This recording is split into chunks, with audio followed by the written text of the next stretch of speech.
Well, we've got a special one today, and no, I'm not talking about just ripping the Dodgers offense. We did that on the last episode. There's a whole lot of stuff there. Nothing has changed. It's just been bad all around. But hey, everything's new. We've got the New York Yankees in New York, two historic franchises going at it this weekend, and we've got a very special guest in with us to talk about them. I'm Ryan Bershinger. She's Monse Bolaños. He's Beau Benson. This is the Sick Podcast, the Dodger Zone. Let's get into it. Turn up your volume. Because you're about to listen to the Sick Podcast. The Dodgers Zone. Strike three. Dodgers have won it all in 2020. Fernando Valenzuela has pitched a no-hitter at 10:17 in the evening of June the 29th, 1990. If you have a sombrero, throw it to the sky. The sickest LA Dodgers podcast. It's gonna be sick. And that's right. Today, it's not just the three of us. Monse, Beau, how are you guys doing first off? I'm going to check in. Are we all good? Gotta hit you with the and then what happened, because the Dodgers just scored 10 runs today, dude. Did they? So, yeah. And then what happened? Well, I don't know, nothing yet. We're Nothing so yet. Yeah. We'll see. I mean, there's still some game left. It's the cycle to it's over to we are so We're back so back. to it's going to be over again in a couple days. Yeah. But hopefully it's not over this weekend, because we have an awesome series this weekend. It is always fun whenever, on a rare occasion, the Dodgers get to play the New York Yankees. And so for this special occasion, we're bringing on the first guest in the history of the Sick Podcast, the Dodger Zone, and that is Steve Covino. Steve, go. Wow! I'm your first guest. Yeah. We didn't tell you. And you got that intro from Bursch. Yeah, I'm honored, man. You got room for a Yankees fan in the Dodgers Zone. This is sick. Thank you. I'm down with the sickness, guys. Thanks for having me. Happy to be here. That's Super actually pumped. Yes. Yeah, that's why we brought you on here. We wanted to know, are you a Van Halen or a Van Hagar kind of guy? There's only one answer to that question, Beau. That's Van Halen all the way. You know why? Because Van Hagar sang a bunch of love songs, and David Lee Roth ain't talking about love, bro. Ain't talking about love. I'm a big Van Halen fan, but I'm a bigger Yankees fan, man. And I'm not one to brag. I'm not your typical Yankees fan. 27 rings, bro. No. But I am very excited about this team, and I kind of feel bad for the Dodgers this weekend because you're catching them at the worst time, dude. Yeah. And you're catching us at the best time, to be honest. Yes. Like that's the other thing too. Yes. You guys are going. Cool. You're what are you on a 2-game losing streak right now? You're scoring some runs as we speak, but Yankees are on a 7, almost 8-game winning streak as we speak. They're on fire, clicking on all cylinders, dude. And like I said, I'm not bragging, and it's not bragging if it's true. I'm just really excited. So please don't misunderstand where I'm coming from. I'm really pumped about this team. And they're not a hateable team. They're a really likable team. I agree. And it's not just that you're on a 7-8 game winning streak. All season, you have looked good. It's just annoying. Me or the Yankees? More annoying, extra, both of you. It's since the start of the season, I don't think a lot of people had the Yankees to come out as good as they've come out. And then they've continued it. They just continued it, which is what I'm impressed about it. That they have not seemed to slow down. Scary. Let me try to, be a little humble about it. Again, I'm excited about this team. We've had some duds of a season of the past few seasons. But, Rich Davis from the Covino and Rich show would be like, dude, are you not pumped about Juan Soto? And I'm like, yeah, I mean, I'm pumped. But I've seen so many big stars come to New York and they fizzle, right? So I'm not expecting a whole lot. And I'm an AL East guy mostly. So I don't know a lot about Juan Soto day in, day out, other than what I see in the highlights. But when you see this dude day in, day out, let me tell you guys, this is a bold statement. He might be the greatest baseball player I've ever seen day to day. The greatest ball player these eyes have ever seen. I've seen Derek Jeter. I've seen Don Mattingly, Bernie Williams day to day. And this dude is just impressive as it gets because he has no weak spots, no weakness. At least I haven't seen it yet. That's how on fire he's been this season. And what a joy it's been to watch. He's that energy, that piece that the Yankees needed. And that's why they're so dangerous, man, because they're all feeding off of him. And that's why I'm not talking smack on the Dodgers because, I mean, you guys are in first place. You guys are great. But I'm telling you, the Yankees are hot, and it's all about that chemistry right now. I want to follow up with Juan Soto because, as you said, greatest player that you've seen with your eyes. And dude, I mean, and I've been watching, just for the record, since I was a little pumpkin pie haircutted kid, you know, like forever. Yeah. It's incredible. And what's amazing about Soto going to the Yankees is in a normal offseason, this would have been a seismic move. Like this would have been all people would have talked about in the offseason. But because of Ohtani, it was so brushed over. Mm-hmm. And I was saying all offseason, like this is 1A in terms of like major move of the offseason. Again, in any other offseason, biggest move by far. It's not even close. And with Soto, of course, only being on 1 year here in New York, the fit is perfect. It is. Having that left-handed bat with the short porch in right field, it's perfect. It's beautiful. Are you ready and willing for the Yankees to shell out whatever money they need to keep Juan Soto there for the next decade? You know, that's always a funny question because, you know, it's not my money, so I don't care. So I'm like, pay the guy. Yeah. Absolutely. You know why? Because he found a home, dude. That's how I feel about it always as a fan. Like, I don't care. Pay him. Keep him here. That's what the fans want. Because, again, not only is the team feeding off of this guy, and that's what they needed, that energy. The Yankees always had this, like Aaron Judge is a beast, but he's so laid back and composed. Yeah. They need that fire, and that's what he brings. So not only did he find a home with this team, because they embraced him and he embraces them, but with the city, man. He's a Dominican guy playing in front of all these Dominican fans, Washington Heights right over there. He's getting that support, that love. So they're going to have to do whatever they have to do to keep this guy, especially if they win. If they win, they have to, or the fans will abandon the team. You know, we're not going to have the patience for that. But, yeah, absolutely, man, because it's such a great fit. It's like when, you know, when you met your wife, Bersh, you know, like you gave her a ring because, she's the one. He's the one. Pay the guy. Absolutely. Yeah, like when you know, I know he's the guy. Yeah, that was Ohtani and the Dodgers this last offseason. Dude, and you know what? Ohtani's bringing it, and that's probably Bersh. You nailed it, man. That's also why I wasn't as excited because I'm like, the Dodgers got Ohtani. They got, and you know he's playing great, and he's the guy. But you know that sort of made the whole Soto thing not as exciting as it should have been back then. But now we see that he's the guy. It's weird that it kind of just flew under the radar. I mean, the Padres should probably be thankful that it did because, good Lord, that team should be getting buried for trading Juan Soto in his prime, but they're not going to be. I know. And, you know, they're chasing your Dodgers. And, you know, the Dodgers, look, they've had a rough past few games, right, against the Pirates, which is kind of embarrassing. 2 rookie pitchers. You guys couldn't score against rookie pitchers, and then Skeens beat you, right? But they kept building up this, it's a heavyweight bout. And it was, right? Skeens, Ohtani, dude, that's must-watch TV. I loved it. Skeens was throwing, 100 miles per hour plus. He strikes out Ohtani. You're like, ooh, man. Ohtani gets him back with a home run. Oh, this is a heavyweight bout. The real heavyweight bout is this weekend against the Yankees. You know, this is Usyk Fury. But I'm telling you, and I'm not smack talking, just because of where the teams are at the moment, the Yankees are Usyk and the Dodgers are Fury.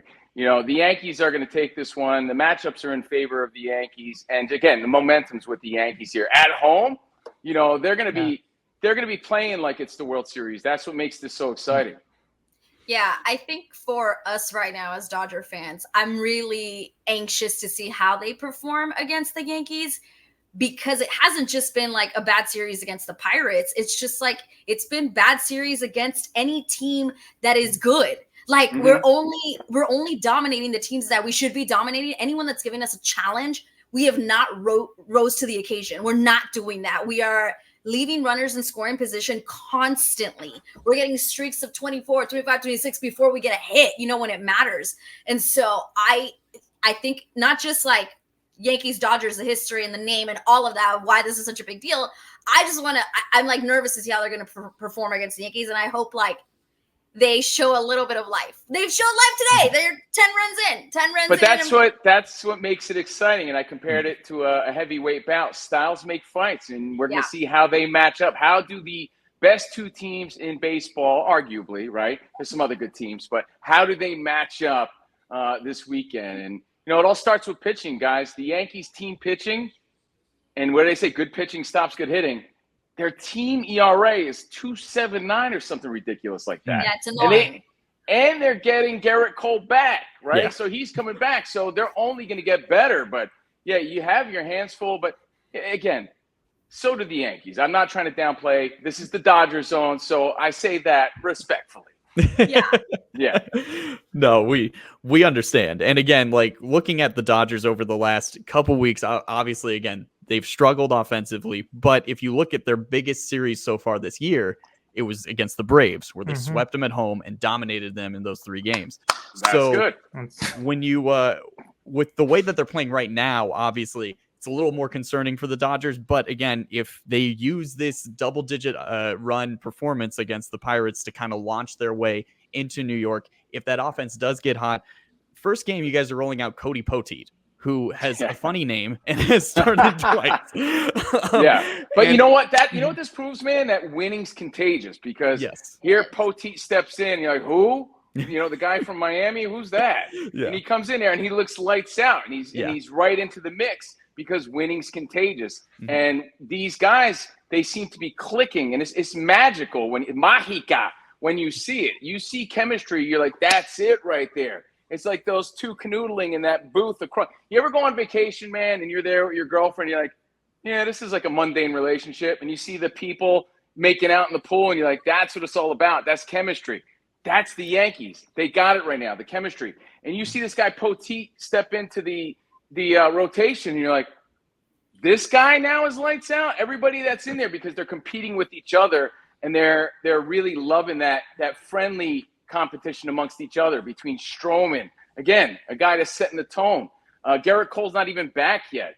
You got Poteet, you know what I mean? You got Nestor Cortez, who's struggling but still giving a lot of innings. So these guys are performing really well. And I haven't even mentioned Heel, who's 8-1. Yeah, exactly. It's Magia, by the way. Yeah, Magia. No, it's Magia. Here in the barrio where I'm from, we say Magia. Like, what? Oh, magic. Magia. I'm a Jersey Mexican. That's how we do it. Yeah. Got it. For a second, I felt like a Family Feud, and you were telling me pasta and pasta. Like, I wasn't sure what you were talking about. Yeah, you know what I'm trying to do? I'm trying to aggravate all the Doyer fans. Yeah, I'm just trying to piss you off. That's all. But no, man, I'm telling you, Poteet sounds ridiculous, and I'll give you guys this. If you're going to take any game, you got Yamamoto going game 1, right? If you're going to take any game, you come out hard, man, and you take the first game against the Yankees against Poteet, because, I mean, who knows what this guy really brings or what he really has right now. He's 2-0 with a 2.45 ERA, something like that. But Yamamoto throws gas. He's a great pitcher. That's your chance to set the tone by taking game 1 and coming out strong there.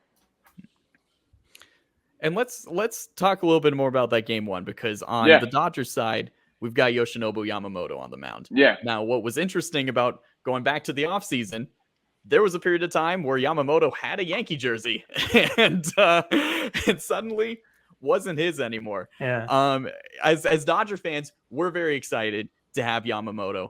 After his first rough outing, he's been phenomenal. But you guys, again, with Luis Gil really stepping up like crazy. I'm in one of my fantasy baseball leagues like a month ago. Somebody traded Ronald Acuna for Luis Gil, and I'm like, and I texted him, and I'm like, "What are you doing? Like, why would you do such a thing?" I mean, dude, I wouldn't have known that Gil would be the king of the heel the way he's been this year. You know, I mean, the guy's been insane, and no one expected that, because we're all thinking, "Oh man, Garrett Cole." These guys have all stepped up in place of Garrett Cole. That's what's amazing about the whole thing. And he's got a 1.82 ERA. That's the third game, though. That's why I'm saying, if you guys take this first game, that matchup suits the Dodgers the most. So it's your advantage. You have to take game 1, and that sets up game 2, where again, Nestor Cortez, you don't know what he brings. He's so back and forth, and he's been inconsistent, weird delivery, and he's either on or he's off. What you're going to get from Nestor Cortez, Nasty Nestor, is innings, right? So you can count on him for that this season. But you don't know if he's going to be lights out or if he's going to stink it up. So if you guys take the first game, then yeah, maybe you have another chance in the second game. Because who do you got? Stone pitching the second game? Yeah. Mm-hmm. Yeah. So there you have it. But third game with Hill pitching, I don't know, man. But it's gonna be a battle. It's gonna be a fun series. And man, I wish I was going, dude. I wish I was there. I really do. The thing that concerns me about that game on Sunday, how do you say his name? Heel, yeah. Keel. It's insane to me that he has a full-on neck tattoo, but he can't have facial hair because of the Yankees rules. So, dude, I love that. What's the deal with that? Dude, have you noticed Marcus Stroman? Does he wear a do-rag or what? I don't even know what it is, but you can wear a do-rag. How is this okay with Steinbrenner to have a full-on neck tattoo, but not a little bit of facial hair? That's ridiculous. You know what it is? I'll tell you. Look, I'm not going to defend it because I do think we're getting to the point where it is a little ridiculous, but you got to come to work looking like a professional, man, and that's how I feel about it. You ever see my co-host Rich Davis roll into the studio with sweatpants on?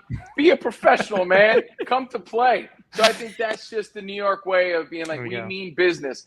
But I like this team because Aaron Judge brings the business. He's the captain, right? He's all business. But guys like Stroman, guys like Soto really brought that edge. And can I shout out my Vato Loco forever, Verdugo. These guys brought that edge that the Yankees needed where, like, hey, maybe it's not facial hair, but it is that edge. It's that neck tattoo. It's that do-rag. It's that Mexican flag on Verdugo's glove. And who expected that dude to be as great as he is in left field? Mm-hmm. Again, you see these guys 13, 16 games a year or whatever playing against your team. I never knew Verdugo was as good as he is. I heard he was a good left fielder. It's, again, like Soto, when you see them day in, day out, you're like, my God, this dude could play the field. This dude could throw, and his timely hitting's insane. And he's the guy you got to watch out for. Look, the Yankees broke some crazy records. They're breaking their own records, right? They have 3 dudes on their team with 15 or more home runs, the first ever in Yankee history in the first 62 games, right? Stanton's got 15, Soto's got 17, Judge has got 21. So everybody's scared to pitch to these dudes, and who's going to reap the benefits? Verdugo, bro, because they're going to pitch right at him, and he's been coming through with the big hits. He doesn't have a high batting average, but who does nowadays? Yeah. But he is driving in runs and timely hits. So, again, the people have been stepping up. And that's what a great team's all about, right? It's people playing to their maximum abilities when it matters, when it counts. And everybody has to be doing that. And they are. There's so many teams that come in great on paper, and then they suck. These guys are actually playing as expected, if not better, which is amazing to see. Mm-hmm. Covino, are you at all surprised at how Anthony Volpe has also been doing this season? Because I feel like he is not getting credit. I feel like because he has so many stars and everybody else, like you just said, is performing around him so well. And I'm just like, this poor kid, like he is isn't he your leadoff batter right now? Yes. Yeah. And he struggled. They put him in there and then he struggled a little bit, but then he went on that hitting streak, 20 games or whatever, 21 games. And he's on base all the time. He has like an on-base streak that's been going on. Him and Judge have been battling back and forth. 6 triples this season, like a total spark plug. But you hit the nail on the head. When you got so many stars and you got so many big names in your lineup, guys like him get lost in the mix. And, Gleyber Torres is even starting to heat up a little bit because it's contagious, guys. It really is. And it's magical. How do you say it again, Monse? It's magia. It's magia. it's amazing to see. It really is. But you're right. It's going under the radar and maybe better. Better for guys like that. Some guys don't want all that attention. Some guys thrive. Like Soto, he thrives and strives for that. Guys like Volpe, man, let him do his thing and let him go under the radar. He's playing great, and I love it. Yeah. Cove, I want to talk about Giancarlo Stanton because I feel like he's had a really sort of interesting, tumultuous tenure in New York ever since he got there. There was, of course, when he first came over, guys hitting bombs. He's incredible. I mean, he's still arguably the most powerful guy, other than Ohtani, the most powerful guy in the majors. But then there was a period of time where he just couldn't hit, period. And it seemed like Yankee fans were kind of turning on him. And now he's gotten to the point where he's kind of hitting those bombs again. What has this ride been like with Stanton? How do Yankee fans view him, and how do you feel about him this season? Well, first, let me say I'm not your typical Yankee fan. I'm a little cooler than most. No, I'm just kidding. But like, I'm not the type of guy that even condones booing your own players. You boo the opposing team. You know what I mean? Like, if a guy's struggling, how is booing him going to help the situation? If anything, I find it counterproductive. Like, boo Stanton, yeah, that makes it feel great, right? Like, yo, encourage this guy, root him on. But I think that Yankees fans are intelligent for the most part. And they know that he was struggling because of health reasons, dude. You know, like, the guy wasn't healthy. Why wasn't he healthy? As Ozzie Guillen, what did Ozzie Guillen say? You can't pull fat, right? You can't pull fat. You can't, not that Stan's fat, but he was hitting the gym so hard. He was so beefed up and bulked up. He was getting hurt all the time. So what did he do in the offseason? He slimmed out, right? He slimmed out, thinned out.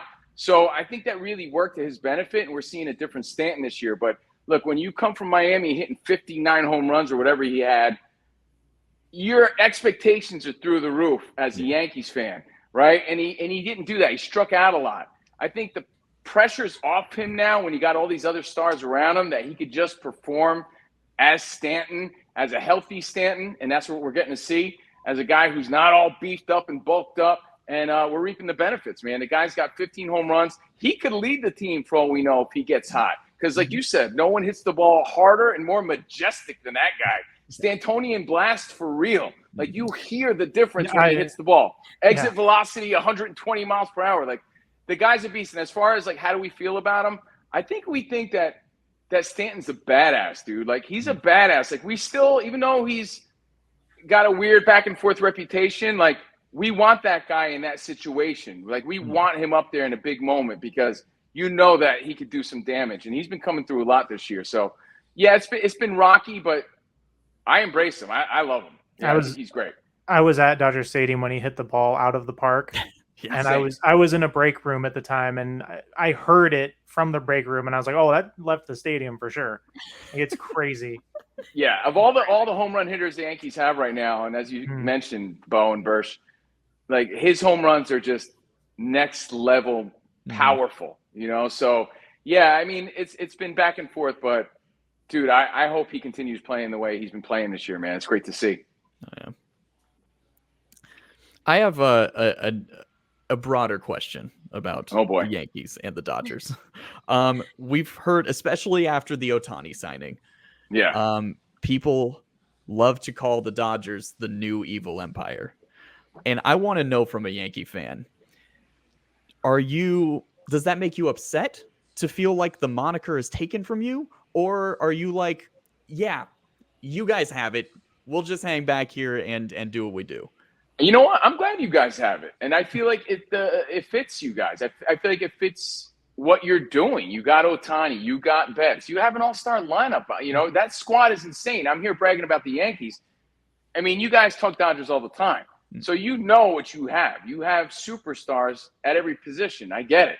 But let's not discredit the Yankees and what they've been able to do with the people they brought up from their farm system. And I mentioned before to Monse, this Yankee team is likable. These dudes are likable. So evil empire, like Aaron Judge, there's not a guy in the big leagues that hates on him at all because everybody knows he's the most likable dude in baseball. And he really is that guy. If you watch him day in, day out, he's a likable guy. He's not the hateable Yankees of the mid-'90s. He's not the Paul O'Neill, Yankees who were, you could say, buying championships, but I still say the core four were homegrown. But they weren't as likable as these Yankees. So I like the vibe that you could hate on them all you want. You hate them because you ain't them. You know what I mean? Like, I like the fact that these are good dudes and they're fun to watch. So if you want to be the evil empire, you could have it all you want now. And I think it's showing, man. You guys, look, when you guys signed Ohtani, yeah, you took that moniker. You took that title. It's as simple as that. And, he's a great player. He's an amazing player. And you guys will reap the benefits of Ohtani. We haven't even seen the best of it. And when you were talking about that, you made me think of how this season started and all the distractions he brought. So, that's going to level out, too, as the season goes on. You had the whole gambling thing. That didn't help situations, and they're still figuring out how to work with this dude. And he's not even gotten on the mound yet, right? Yeah. So it's all going to work out. But does make you guys the evil empire. Less the Yankees. They're a little more likable than your Dodgers. Going with what you just said about, I agree that we should have the title. Yes, we are the evil empire right now. I agree. And I think that the Yankees are very likable right now. So do you think that's why Aaron Boone gets away with being a bit of a hothead? I like Aaron Boone, but it cracks me up every time I'm like, oh, he got ejected. Of course he did. Sometimes he doesn't even deserve to get ejected. It just comes now, Aaron Boone. But like, does it work because the roster? It's so funny. Everybody I guess you need that balance sometimes, right? Like I'll give you an analogy. Rich and I from Covino and Rich, for the most part, we're nice dudes. I think sometimes we're too nice, right? So we had some consultants tell us one time, if you're going to hire an agent that balances you out. Another nice guy agent's not going to want to do that dirty work for you. Get a bulldog to fight your battles because you guys are too nice. So if the Yankees are these nice guys that everybody likes, you might need that Boone to keep them fired up and to take that ejection on their behalf. But again, outside looking in, it's always different when you watch teams or when you get to know players day in, day out. Boone is like the most lovable dude. He just has this streak going on of getting thrown out all the time, but he's a really nice guy. It's just, he's just got a bad – it's like Harper. How many ejections? He leads the major leagues in ejections, doesn't he? Like 20-something ejections. He's not a bad dude. He's just a hothead. That's all, and that's what we're seeing with Boone. He's just a hothead, but he's a nice guy. I mean, I forget if it was Tuesday or Wednesday, but there was a game in this Pirates-Dodgers series where the strike zone was abysmal. I think Mookie and Freddie in the same inning. And Dave just kind of sat there on the top of the dugout looking all sad and lonely. And it's like, Aaron Boone would have been out there yelling at the umpire. Yes. You need that balance. You need that. You need that across all sports, man. The picture of LeBron jumping up and down, screaming at the sideline when they didn't challenge a call in the playoffs, it lives in my head. So, like having a guy like Boone is important. And again, every team's different, right? Like the Yankees did play in a day where you needed that composure of a Joe Torre. You needed that stoic leadership. That's not what these Yankees need right now. So finally that balance and that chemistry is there. And I think that it shows with their record right now. These guys are hot, man. 44-19. Yeah. We're all like big baseball heads, obviously, doing this podcast. Do you feel as if Dodgers Yankees still has the cachet that it did in the past? You know what, dude? That's a great question, man. Like I said before, this is the heavyweight bout. It wasn't Skeens and Ohtani. It's not interleague baseball as far as like Subway Series Yankees Mets. Like that used to be the one years ago. Dude, Yankees are playing the Mets. No one gives a rat's ass, as my mom would say, about the Yankees Mets anymore. So if we're gonna have interleague baseball, which lost its pizzazz, which lost its luster a little bit, Yankees Dodgers is the one because that is the heavyweight bout. That's the headlining match. That's the potential World Series, I think. So, and that's the biggest names in baseball, dude. Those lineups are stacked. Yeah, both teams. It should be more hype, and that's why I'm glad we're doing this because more people need to know. Like we're excited about the NBA Finals and the Stanley Cup Finals, as we should be this weekend, right? But baseball fans, Yankees Dodgers, it's not going to get any bigger than this. You're seeing every big name. Imagine taking your kid to Yankee Stadium this weekend. That's like a one-stop shop. If I took my kid to Yankee Stadium this weekend, I'm like, I don't need to take you ever again. I just showed you Soto, Judge, Stanton, Ohtani, Mookie Betts. Like, what more do you want, kid? Get out of my face. Yeah, it's such a historic rivalry. It just feels, I don't know, like when baseball kind of brought back the idea of everybody playing everyone playing everybody every year. Like, obviously this should be bigger, but I feel like they kind of shot themselves in the foot, not making sure that the Dodgers and the Yankees played every single year. So it is cool to see this series happen this weekend.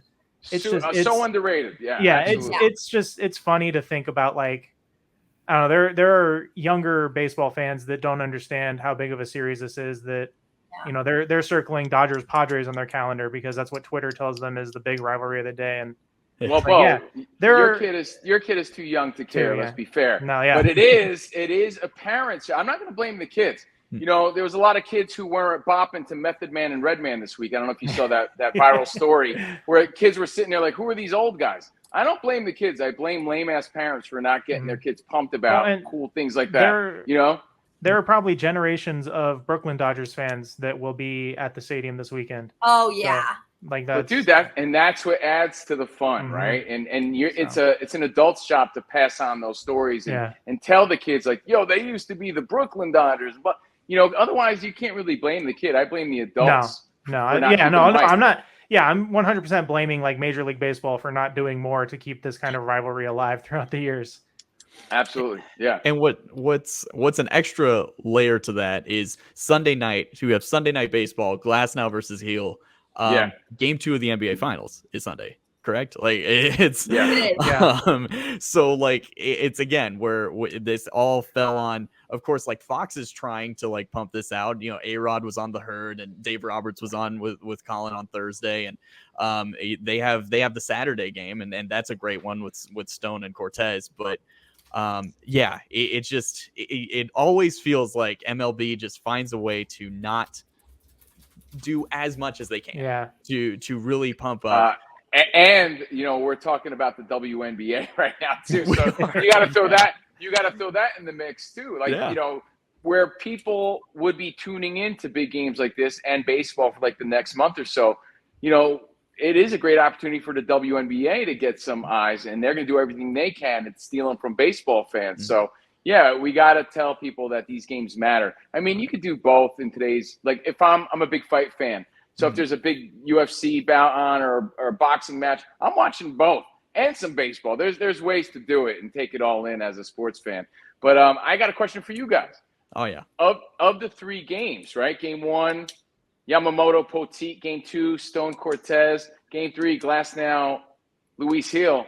Which is the best one, the best matchup for you guys? Like if you're going to tell these casual fans to watch one, because they're 2 all-star teams competing, which is the game they tune into? Game 3? I would agree. Because right now, like that's those guys could be starting the All-Star game. Like they're both that good right now. Yeah. Those could be the Cy Young winners right there pitching against each other. Yeah. So I was thinking that when you said that, when you brought them up, Beau, I was looking at Glasnow's stats and like, man, he's under 3, 6, and 4. I'm like, that's a sweet matchup. That's going to be a real tough one. And Monse was talking about seeing where the teams are.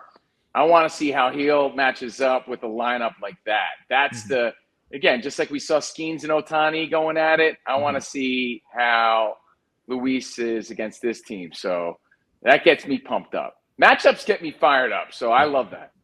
And the last couple of times, the Dodgers offense has let Tyler Glasnow down. So there's just so much riding on this against the Yankees. Just so much. Even though I do like it as a Dodger fan and just like a baseball fan, because I have nothing against the Yankees. Game 2, yes, Game 3 is the big matchup, but Game 2 is very interesting for me.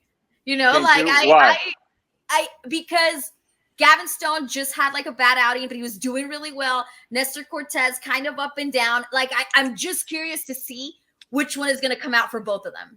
Right. Look, as a fan, I'm excited about all of them. That's the truth. I don't miss a game, guys. That's the other thing. And I don't have for the record, Dodger Zone, Sick Podcast, what's up? I have no issue with the Dodgers. I'm not a Dodger hater. If anything, living out in LA for the past 15 years, I go to more Dodger games than I do Yankee games. Yeah. My only issue with the Dodgers is I don't get to watch them as often as I'd like because I don't have cable and I don't know. So all I see is the highlights. So if anything, that's my issue with the Dodgers. Like I want to be able to watch them when I want to watch them, and I never can. Dude, I literally have a second phone line, and that's how I watch the Dodgers. And I'm not kidding. Right. It's because Spectrum has a deal where if you have Spectrum internet and mobile, you get to watch the Dodgers on MLB TV. And so that's what I have. Danny G from Fox Sports. He's like, hey, man, if you want my password, you can check out. And I'm like, dude, I don't want your password. You know what I mean? But so that's my only problem with the Dodgers. Yeah. But, that's why I'm super excited. Oh, you know what? I just thought of something. You said which game is the Fox game? Saturday, Game 2. Okay. But that means that the other games are going to be blacked out for me, which totally sucks because I got the MLB app, and every time they play a local LA team or the Angels, it's going to be blacked out, which drives me berserk, and I got to find some illegal link to watch the freaking game. Well, I mean, I got to scramble to find out. Friday's an Apple TV game that's going to be broadcast by Yes and Sportsnet. Okay. Yeah, and then Saturday is the Fox. Sunday's ESPN. And Sunday's ESPN. So you might be in the clear.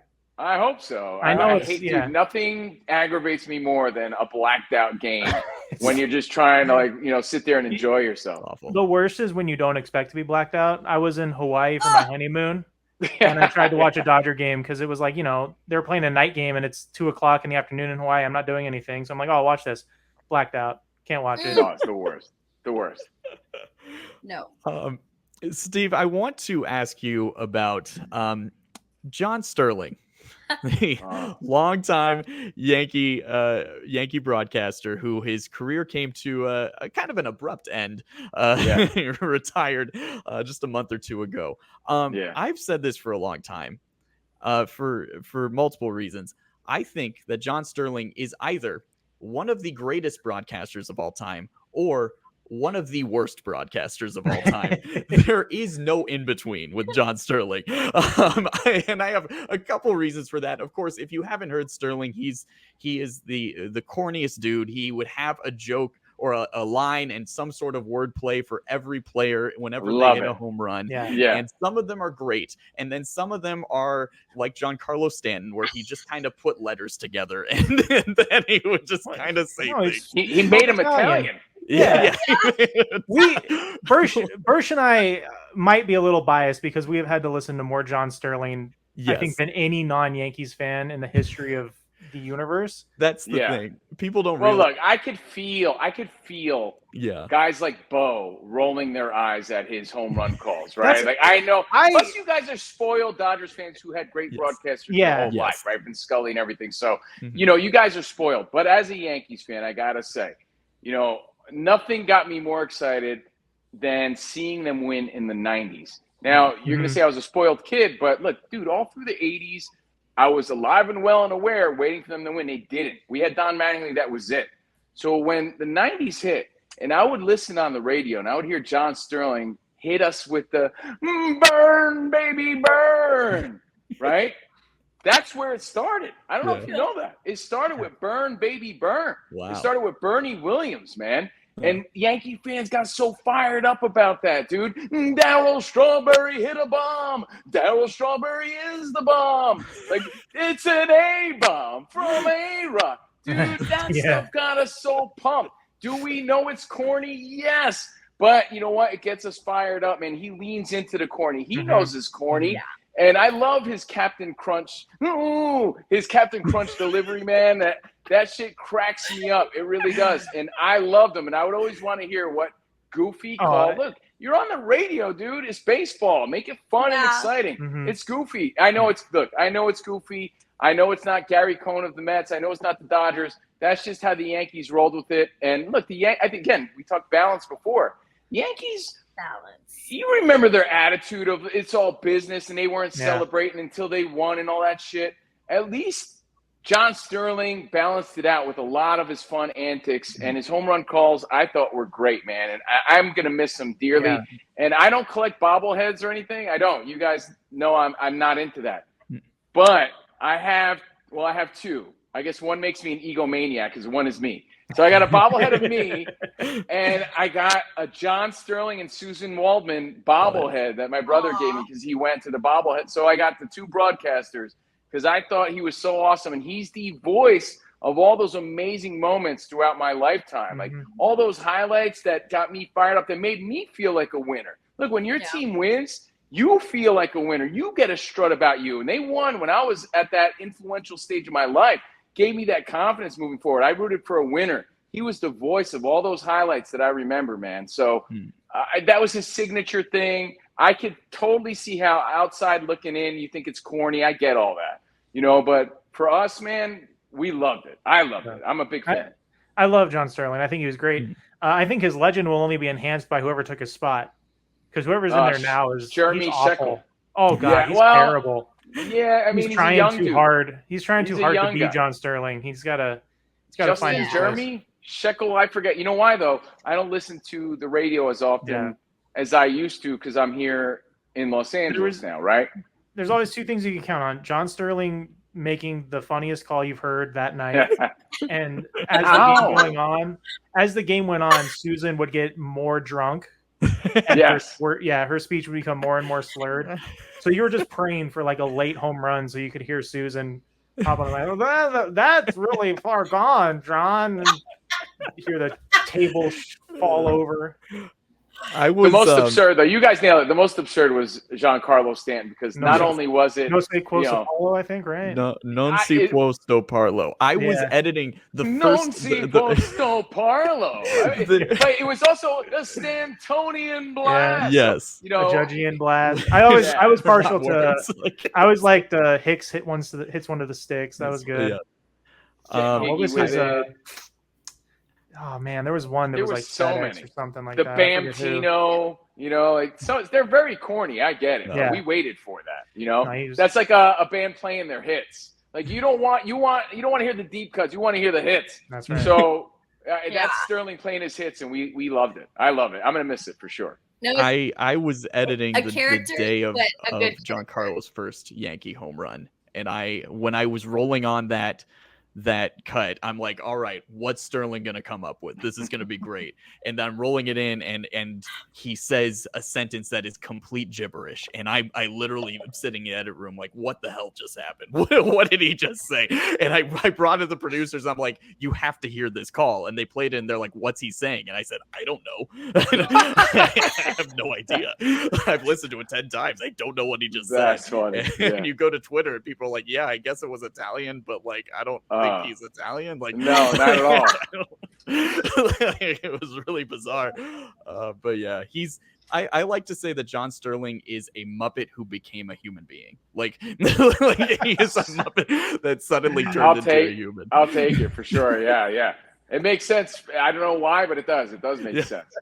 But I mean, those calls, I think it was an honor for a lot of those guys to even have those home run calls from John Sterling when you played for the Yankees. Mm-hmm. Look, again, like I said, I know it's not for everybody. Some people like straightforward calls, and Michael Kay's more of a straightforward guy, but he has his signature. Everybody has their signature call. His is the Sia and everything. That's fine. But I love that he went the extra mile to make it his own and to make it unique and to make it memorable for sure. Yeah. Well, this is a huge series. This is a ton of fun. It's going to be a ton of fun to watch. Covino, any final thoughts as we approach this series? Yeah, dude, lean into it. You don't get these matchups that often. No. I'm busting out my Yankees gear. I'm here in LA. I'll be rocking a Yankees shirt, maybe a jersey. I might rock the jersey. I'll rock an away jersey this weekend, a Yankee hat, bust out the popcorn, kick back, enjoy. Like, tell the kids. I have my daughter and nephew over. Hey, these are the best players in the league. That's Aaron Judge. That's Shohei Ohtani. Come here, you nose picker. Look at this. Uncle Steve is telling you to pay attention. This is a big deal. And, of course, enjoy the basketball this weekend and the hockey. But, these are some big games and the best of a generation that we're seeing. So lean into it and enjoy it. There might be more eyeballs on this baseball series because I think the NBA Finals is over already. So yeah. I haven't even looked at the score. Stop. No, you don't need to. Lean into it and let the best team win. That's right.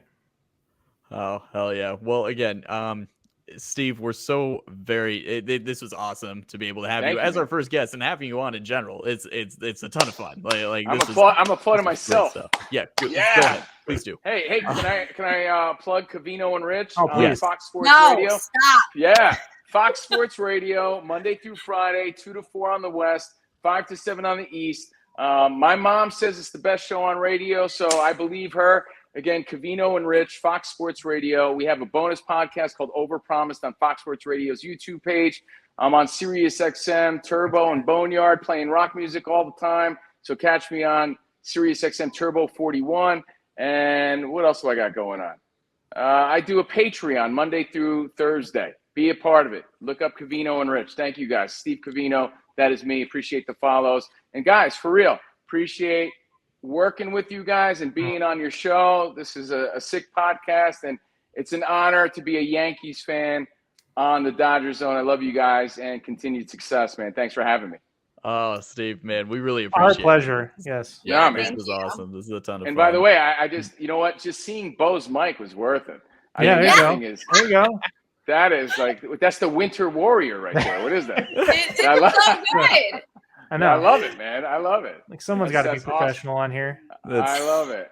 I love it. Remember the Night King in Game of Thrones? Yeah. That's his sword. Like that's Thank you. Oh man, again, yes, Steve Covino. Catch him on Covino and Rich on Fox Sports Radio every day, Monday through Friday.